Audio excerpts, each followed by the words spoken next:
Welcome to our Reach Minds podcast, Thoughts for Your Life Journey. Today, we're going to explore the subject of kindness. What does kindness mean? And how kind are we? And when we are being kind, are we being kind for our own sake or for the sake of others? Or is it a mixture of two? I'm joined today with my very good colleague and friend, Joseph. And Joseph and I are going to be exploring those questions that I've just posed right now. Welcome, Joseph.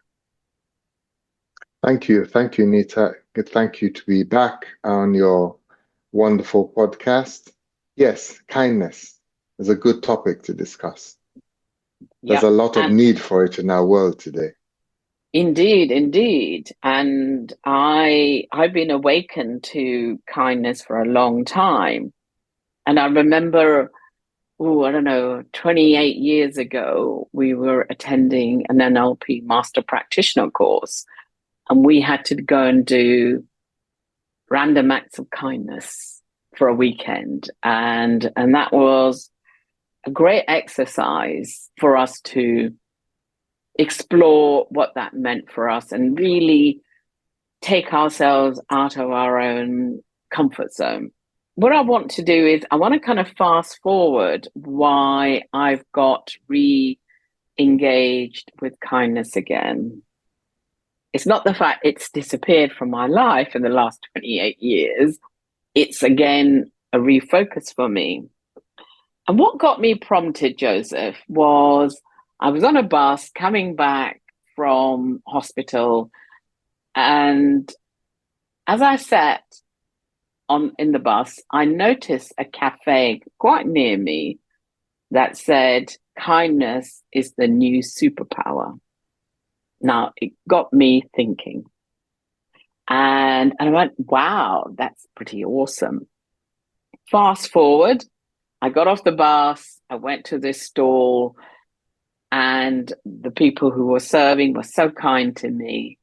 I then went somewhere else and I saw this woman sitting on the floor begging, and I thought, well, I'll give her some food. I went to another stall. The guy was kind back because he said, oh, you can have the water free, and so forth. So as I went along my day, what I noticed, kindness occurring as if it was sort of like the domino effect. So it got me sort of thinking about this podcast and thinking about, is kindness a choice, or is it something, we don't as human beings pay much attention to? What's your thoughts on it? Is kindness a choice that people act on it through their behaviors, or is it something else? Thank you, Nita. I want to acknowledge you for the story you told about the kindness that you gave. And I think there's a ripple effect. The ripple effect from the person who put up the sign up had an impact on you. You had an impact on someone, something else happens. And that, I think, is that ripple that you drop something, a stone in a pond, and the ripples grow and grow, and you have no control over them. And so, yes, I want to acknowledge you for that. Now, kindness. So often people will say, and you mentioned it, an act of kindness, which is something you see, something that is done. And often I wonder, for that act to have occurred, there's a feeling beneath it. There was something else that then prompted that. So there must be a feeling. So is that feeling the kindness that we are talking about? But often they be kind, which is an act. But what is it that prompts that kindness? So is it sympathy? Is it compassion? Is it empathy? Is it profit? in the sense of go something that will get me back, something get me back affection. So whatever it is that prompts it, there's an act that beds it down. And what that act comes from a choice because you can see something and allow it to happen. But as you mentioned it before, there's a choice. We choose to be kind. And what makes us be kind? So what you're saying is quite interesting, and I started delving a little bit into the subject of kindness, and I came across this book by Piero Ferrucci called The Power of Kindness: The Unexpected Benefits of Leading a Compassionate Life. And one of the things to pick up on what you were saying about choice, what he talks about is, are we being kind to get something? Are we being altruistic? Or are we genuinely being kind for the sake of kindness? And you talked about empathy or in the business context. And he says that we have to be authentic when we're being kind. I mean, I haven't finished reading the book altogether, but he talks a lot about, we need to examine ourselves in terms of when we're being kind to people. And, do we do it to get something? And, sometimes I would say, I would question my own motivation because I'm kind to this person. And is there a reason behind why I'm kind to that person? And is that, even with, for example, the woman who was begging, outside this shop, was I being kind so that I felt good? Or was I empathizing with her and saying, oh, she is, hungry, and therefore I will buy something. What I was very clear about was I wasn't going to give her any money. And what I was willing to do was to give her food to help her. That was it. And it did make me feel good about it. Although I don't think it was my first port of call that said, oh, I'm going to do this, and then I will feel good, because I was feeling good anyway. I think it made me more generous with the world. And I know that sometimes I'm not generous with the world. And sometimes I'm sort of in a different space. So for me, kindness it is a choice. You're right. It is. And there are times for me, I can be very spontaneous to be kind. And I think that people probably, this is my perspective, and I'd love to hear your thoughts on it, Joseph, is, do people look at kindness? Do they have that in their everyday language, And do they gravitate? Because for me, there's something around intentionality. And for me, kindness is an intention. It's there in the world. It's in my psyche. It's not far away. And I guess I wonder whether other people also have a radar that they're looking through, where kindness is one of the things that presents to them. Does that make sense? It does, Nita. The thing is, we can look into the thoughts and the psychology of what's causing us to make the act. And we can overthink it. The bottom line is that if this gentleman was talking about authenticity, being authentic, that you, in giving that food, you had no strings attached because you could very easily give that food and want something back from that woman, even if it's thank you. And oftentimes I catch myself for that. I'm driving and I let somebody in and I notice if they haven't flashed their lights or wait. And then I go into thinking, yeah, so I did that in order to get a reward. But the fact, though, is whatever my intentions are, whatever I expected from it, that person who I let in is on their journey. If I hadn't let them in, they'd probably be waiting there, not moving when they could move. And that might hold up traffic. I don't know where they're going. So I think we can overthink it. Now, the people who are giving with strings attached, even though it might look like kindness from the outside, they know it is not kindness. They know it is paying forward for something. That's not kindness, in my view. It might be an act that looks like kindness, but both the recipient and the person who gave it know that there's a contract here. So that's a trade rather than kindness.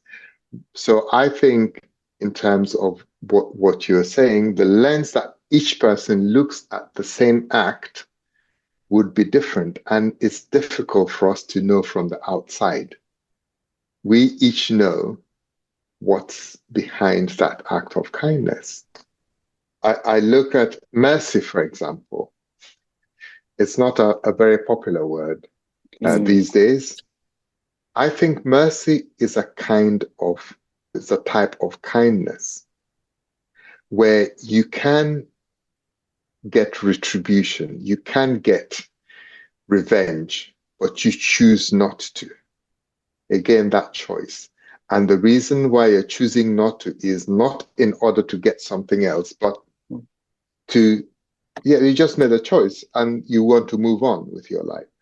And I think those in the world we live in, I think those acts that don't have strings attached have more power because they can ripple in a different way. It's not a linear an effect. It's more like a ripple, and you have no control over where it goes. So I think in our society, in life, aspiring to be that kind of kind, if that's a way of speaking, is much more beneficial. I think there must be some research around, and I'm pretty sure there is some research around that kindness, when you're coming from a perspective of kindness, genuine, authentic kindness, I think some of the ripple effects it can have on you is your own well-being. And I think there are examples where people live healthier, live better lives when they are performing acts of kindness. And I guess that takes me to, what are those acts? Because those acts could be different from opening or giving up a seat on a train to doing something very fundamental for someone. Because for me, kindness is small acts. It's about consideration. It's about something that you touched on earlier on. It's about empathy. And it's about looking at maybe another person and sort of saying, well, what is it like being in their shoes? And maybe, is there a way that I could be kind to that person? So I think the variation is great.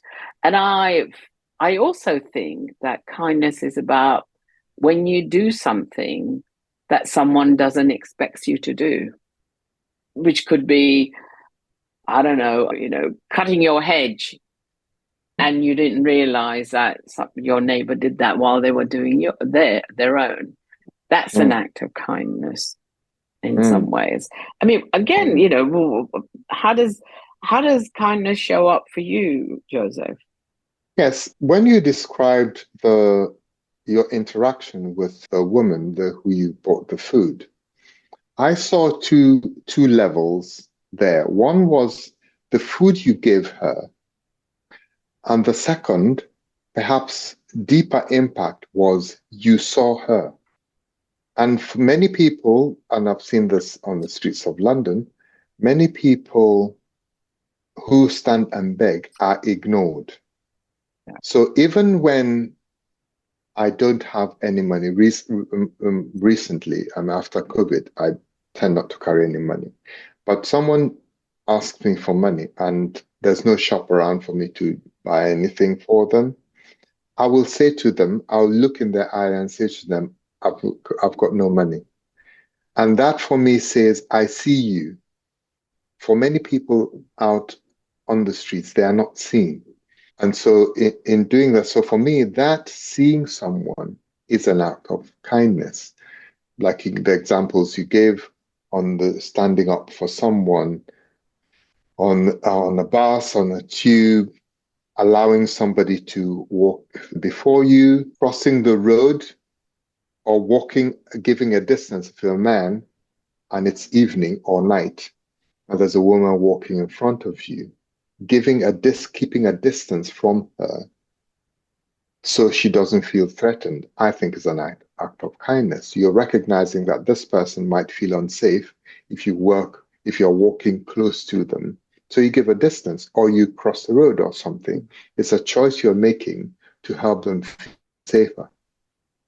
And then there's the lots of the bigger kinds acts of kindness where someone falls down and someone picks them up, someone's fallen onto the tracks on a tube platform and people help them out. There are lots of bigger ones, but it's often the smaller ones that don't cost us anything, Mm. that don't give, maybe nobody notices. Those are the ones I think that have a great impact. Now, I'm saying this, and I'm thinking as I'm saying it that in my life with the people around me, how kind am I in my judgments of people, in the small things? If somebody needs something doing, am I too busy to make that choice to help, even in the home? So there's many acts like that which pop up for us, and those for me Yeah, are example of kindness. yeah. It's true actually. Sometimes what you say, it maybe it's not always in the act. Sometimes in our judgments, we are being unkind to people. And it can be that's not being kind, I don't think. Certainly when I catch myself around that. I want to kind of read you a little quote that I got from this book that I'm reading. Mm, And it sort of says, a psychiatrist called Alberto Alberti maintains, love that is not expressed becomes hate. Joy that is not enjoyed becomes depression. Yes, we are designed to be kind. Research is a useful tool for understanding ourselves, but not only and the definitive one. The wisdom of the ages, great art, and our own intuition can help us here. As we shall see, kindness in all aspects can become an extraordinary inner adventure that radically changes our way of thinking and being and moves us briskly along in our personal and spiritual growth. Several spiritual traditions see kindness and altruism as a key to salvation or liberation. For instance, here is how the Buddha lists the benefits of kindness. Sharon Salzberg quotes him in her beautiful book, Loving Kindness, which I have, by the way, over there. If you're kind, you will sleep easily. You will wake easily. You will have pleasant dreams. People will love you. Devas, Satans, celestial beings, and animals will love you. Diva will protect you. External dangers, poison, fire will not harm you.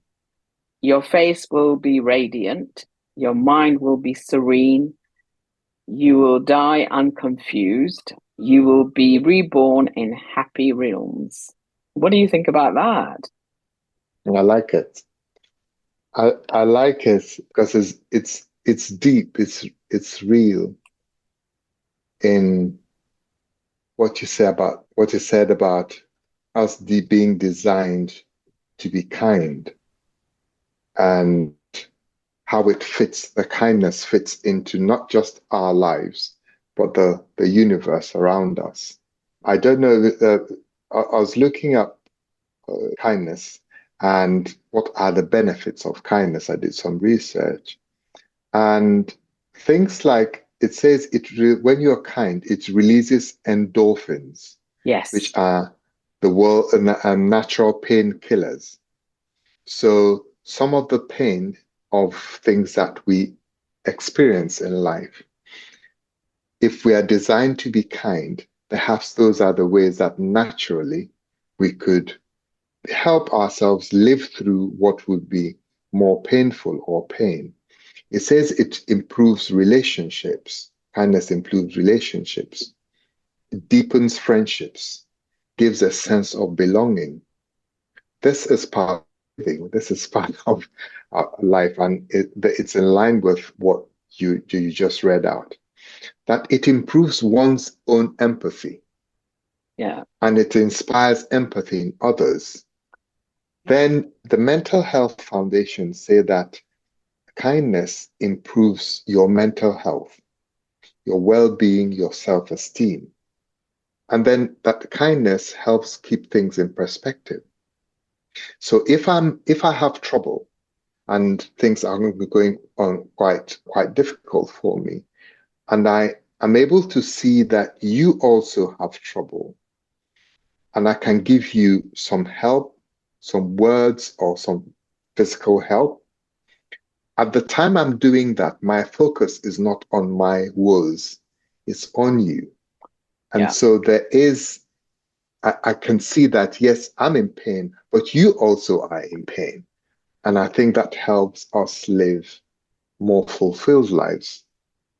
Do you think so? Here's a question that's been buzzing in my mind is that kindness for some people can be perceived as weakness, that Yes. it so which stops them from being kind because they're fear of being exploited or fear of not having enough. I guess it might do. I don't know. So you're saying yes. Tell me why you're saying yes to that.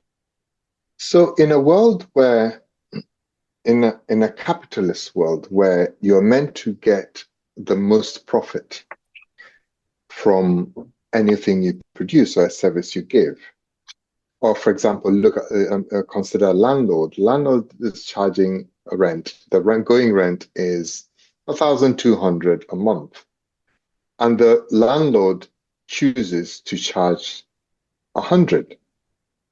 Number one, the estate agent will be unhappy with them because they're getting less money, and their family might be uh, saying, "You're too kind, you're too weak. You should be getting more from it because we have need as well." So kindness in that practical example can be perceived as weakness. The question is, does the person who's being kind, what choice are you going to make? Will you make a choice because from your feelings, or will you make a choice because your family or people around you think you're weak? I know that it's sometimes difficult in a work setting where you have a work contract to be to get the most profit, for example. If that is your contract, you have to deliver on it, because if not, your performance will fall and all that. But then how can you show kindness while still doing those performing to that Yeah. contract? I think it's in the way that we do things oftentimes, not just what we do, that the kindness can show up.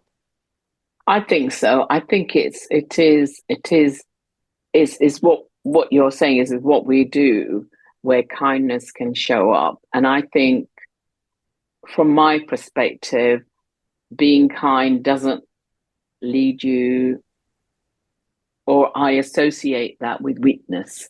In fact, I think if I was to have a philosophy for myself, I think it takes courage to be kind and to act on our kindness, because we're going beyond ourselves. We're not focusing on the self, we're focusing on the self and the other, the connection that we have. And so I think for me, it does take courage to be kind. And whilst it's a very simple word, 4-letter word, I still maintain it's hard for people to come from that place, to have it cognizant in their mind that to be kind is to be fully engaged in the world. I don't know.